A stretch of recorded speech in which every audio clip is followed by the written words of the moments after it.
It's an adventure bike and it's the first ADV from Harley Davidson.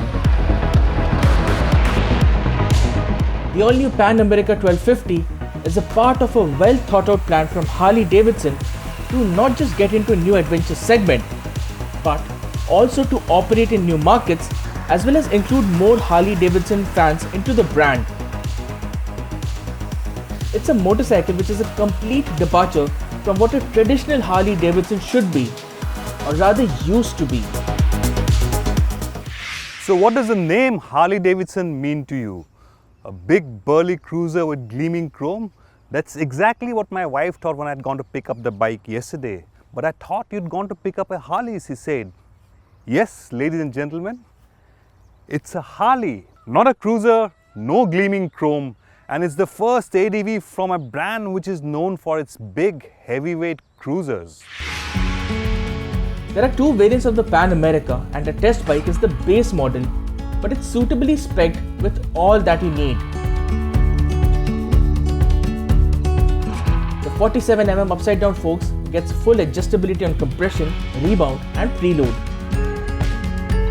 And even the rear monoshock gets full manual adjustability.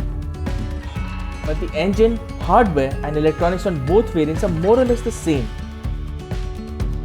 There's the standard 6-axis inertial measurement unit or IMU, which powers both the cornering ABS and traction control. The 6.8-inch full-color TFT screen is common on both variants of the bike. On the base model, there are 5 pre-programmed riding modes. There's also a custom mode where the rider gets the freedom to tune the bike according to personal preferences. But the base model offers more ground clearance compared to the top spec Pan America Special, and it gets marginally lighter curb weight as well. Opinion is divided on the way the Pan America 1250 looks, and frankly, the amount of time I've spent with it, every hour I've spent with it, I've warmed up to its looks. Yes, it doesn't get the typical ADV elements which have become sort of a signature design elements like a beak here or a high front mudguard, and the front half fairing reminds me of the Road Glide Special that I'd ridden many years ago on a ride from Delhi to Rajasthan. This here is the base model Pan America 1250. It misses on the wire spoked wheels with tubeless tires. It misses the top LED headlight. It misses standard handguards, and it misses the semi-active electronic suspension. But everything else, ABS, cornering, traction control, everything else remains the same, as does the engine. On the subject of wheels, Harley Davidson has fitted the wheels with Michelin's Adventure Scorcher tires. We'll get to that later. It's a 80-20 tires, so 80% on-road and 20% off-road bias tires.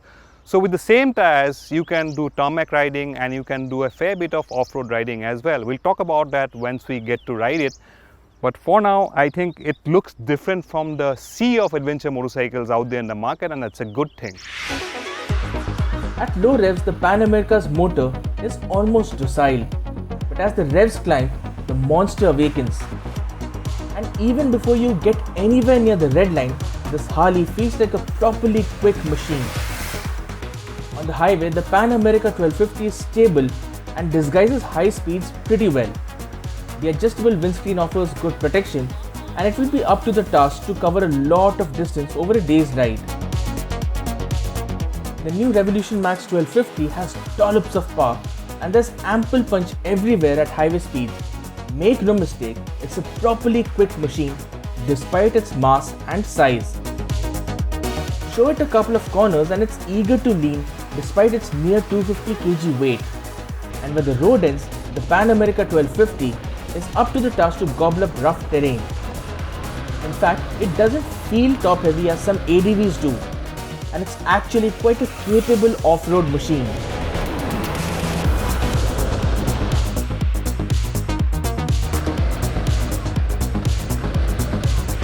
So I've ridden all kinds of Harley Davidson motorcycles over the years. To me at least, this one is the sportiest Harley Davidson that I've ever ridden. It's quick and it handles beautifully. Show it a corner and it's eager to lean.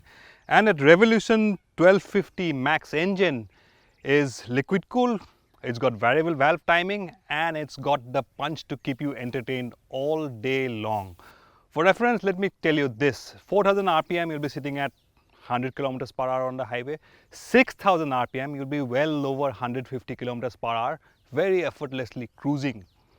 Very great bike. And of course, those tires, the traction control kicks in a little too early, so you can't really slide it around. But if you're starting off off-road riding, this one is not very top heavy, that will scare you, and those tires offer superb grip.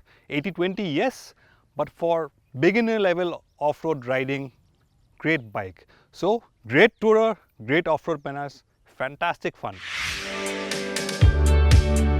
There's no doubt that Harley-Davidson has gone the whole 9 yards in developing a truly capable and entertaining adventure bike. It's got a punchy motor, great on-road and off-road manners, and is loaded with electronics. At just under 17 lakh for the base model, it offers superb value with all the kit needed from a modern day adventure bike. The Special is more expensive, but you get additional kit including semi-active electronic suspension. It may not be a typical Harley, but at the least the new Pan America 1250 deserves a test ride and consideration from someone looking for a full-size ADV. In a word, the Harley-Davidson Pan America 1250 is unexpectedly and surprisingly good.